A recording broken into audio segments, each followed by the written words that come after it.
ब्रह्मांड में 84 लाख योनियां हैं। 84 लाख योनियों में मनुष्य योनि, देव योनि, पशु पक्षी योनि, और जो है हमारी जो प्रेत योनि भी है। जो प्रेत योनि है उससे इनकार नहीं किया जा सकता है। हमारे जो सनातन धर्म है, सनातन व्यवस्था है, उसमें प्रेत योनि भी 84 लाख योनि में आती है।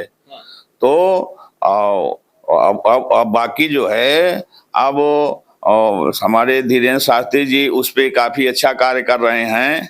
और उनके पैतृक, उनकी जो है 3 पीढ़ी की साधना है, और उससे लोगों को लाभ हो रहा है।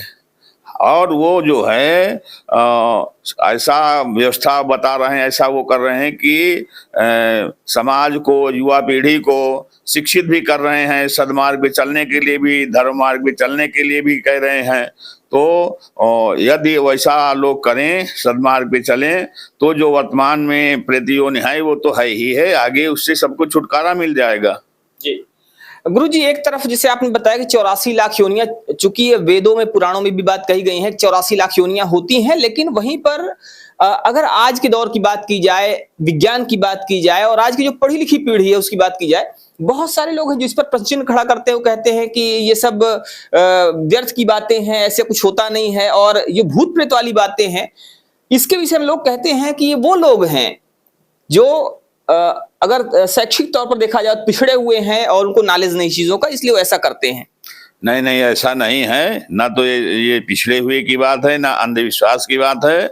ये जो है व्यवस्था की बात है, ये आचार विचार की बात है, संस्कार की बात है।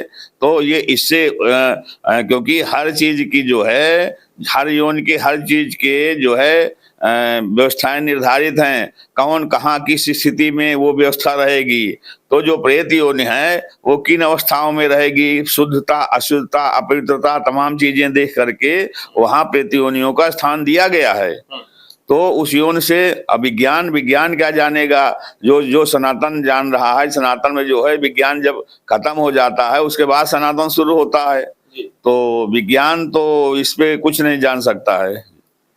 तो कहा यह जा रहा है कि सनातन जो कि बहुत पुराना है, जो सनातन को पता है, जो सनातन बातें बताई गई हैं, जो वो बातें हैं वो पूरी तरह सही है, और विज्ञान अभी वहां तक नहीं पहुंच सकता है।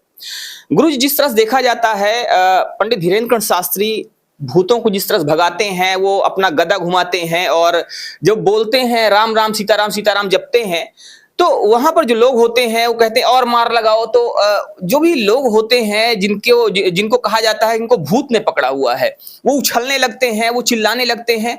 क्या लगता है आपको कि अगर कोई व्यक्ति ये सब कर रहा है तो उसको उसके अंदर क्या क्या गुण होने चाहिए? पवित्रता की अगर बात की जाए तो क्या क्या चीजें ऐसी है जो होनी चाहिए ऐसा करने के लिए, किसी की पीड़ा को दूर करने के लिए, किसी का भूत प्रेत भगाने के लिए? भाई ऐसा है कि जिस ढंग से वो उपचार कर रहे हैं, तो वो जो ओझा वैद्य वाली व्यवस्था है उससे बहुत ऊपर का उनका उपचार है।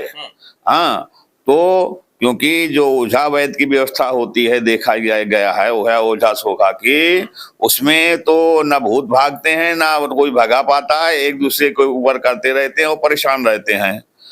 लेकिन उनकी व्यवस्था वो भगवान के सहारे है, राम जी के सहारे है, सीधे हनुमान जी के सहारे है। तो उससे मरीज का जो प्रेत रोगी होते हैं उनका फायदा हो जाता है। उसमें उनको ना कोई कहाँ से आया भूत प्रेत, कहाँ गया, क्या होना है, उसमें जो उनकी व्यवस्थाएं हैं उस व्यवस्था से ऊपर होके वो उपचार करते कराते हैं।